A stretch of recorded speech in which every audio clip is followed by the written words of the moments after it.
Politologu Ramadan Gjanaj thot se BE konsideron se është më mirë që Vučić të jetë në tryezë. Sipas tij edhe Rama ndjek një qasje të ngjashme.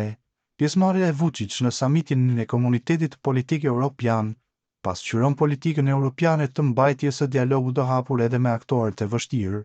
BE-ja konsideron se është më mirë ta ketë Vučićin në tryezë për ta ruajtur një kanal komunikimi, sidomos në këto kohë tensionesh rajonale dhe lufte të Ukrainës. Edhe Edi Rama ndjek një qasje të ngjashme të stabilitetit rajonal dhe shmang për plasjen e drejt për drejt, duke parë dialogun si më të dobishëm se sa izolimin. Kjo është më shumë një diplomaci pragmatike se sa një mbështetje politike, deklaron Gjanaj. Sipas tij, pjesëmarrja e Vučićit në samit është më shumë domosdoshmëri strategjike se sa një mbështetje reale apo politike.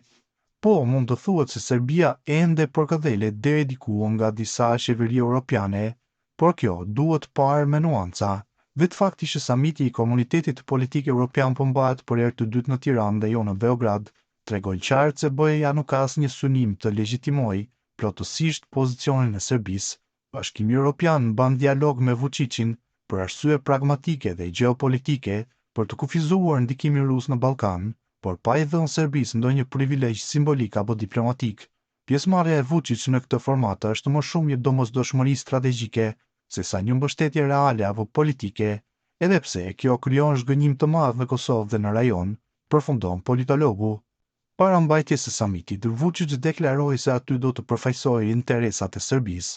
Diskutojmë sfidat më të rëndësishme me të cilat përballet komuniteti ynë, paqja, siguria, stabiliteti demokratik dhe e ardhmja e Europës, dhe këtë herë kam nderin të përfaqësoj interesat e Serbisë në përputhje me politikën tonë të vendimarrjes së pavarur dhe përgjegjësisë strategjike. Unë besoj se deri në fund të vitit mund të bëjmë shumë dhe të përparojmë në rrugën europiane dhe se ekziston një shans për të rizgjuar shpresën në Serbi për një të ardhme europiane. Gjithashtu flasim për vendin e Europës në botën e re dhe si ta shohim realitetin në kohë sfiduese dhe të marrim vendime në një mënyrë të menduar, mirë dhe afatgjatë. Mundësitë në Europë po ndryshojnë, gjë që na jep një mundësi shtesë për të përparuar në Europë, por gjithashtu na lejon të punojmë fort me partnerë të tjerë. Mesazhi im kryesor mbetet i njëjtë. Ne kemi nevojë për bisedime, llogaridhënie dhe një paqe të shëndetshme. Për Serbinë, paqja nuk është vetëm një zgjidhje, por edhe një detyrim, dhe ne nuk do të lëkundemi në këtë rrugë, kishte shkruar Vučić. Por Vučić nuk e kishte pritur përfundimin e samitit. Ai pa përfunduar punimet ishte larguar përkundër pritjes së ngrohtë nga kryeministri shqiptar Edi Rama. Analisti Nexhat Haziri thotë se bloku evropian ka standarde të dyfishta. Sipas tij, Serbia po shfrytëzon një politikë si me BE-n ashtu edhe me Rusinë, dhe kjo po tolerohet. Pjesëmarrja e presidentit Vučić në samitin e Komitetit Politik Evropian në Tiranë, por edhe mungesa e një shëndimi të qartë nga Brukseli për vizitën e tij te Putini, si dhe fakti që Serbia është një nga vendet që nuk i ka vendosur sanksione Rusisë, nxjerr në pa jo vetëm standardet e dyfishta të bllokut evropian, por edhe pafuqinë e vendimarrëse së Bashkët për shkak të divergjencave mes anëtarëve të tij kur bëhet fjalë për politikën e jashtme ndaj Rusisë.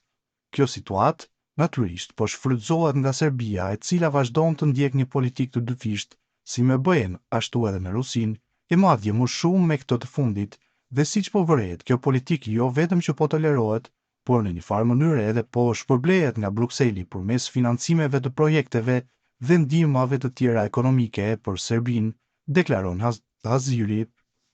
Ai përmend mbështetësit më të mëdhenj të politikës së presidentit serb Vučić, gjërsa shton se Rama kishte vetëm rolin e Nikoqirit. Me një fjalë, Serbia ka gjetur aleatët e saj brenda bllokut evropian, siç janë Hungaria e kryeministrit autokrat Viktor Orban dhe Slovakia e kryeministrit prorus Robert Fico, të cilët janë mbështetësit më të mëdhenj të politikës së presidentit serb Vučić, ndërsa sa i përket kryeministrit Rama dhe samitit të mbajtur në Tiranë, ai kishte vetëm rolin e Nikoqirit dhe jo ndonjë rol vendimarrës në këtë organizim.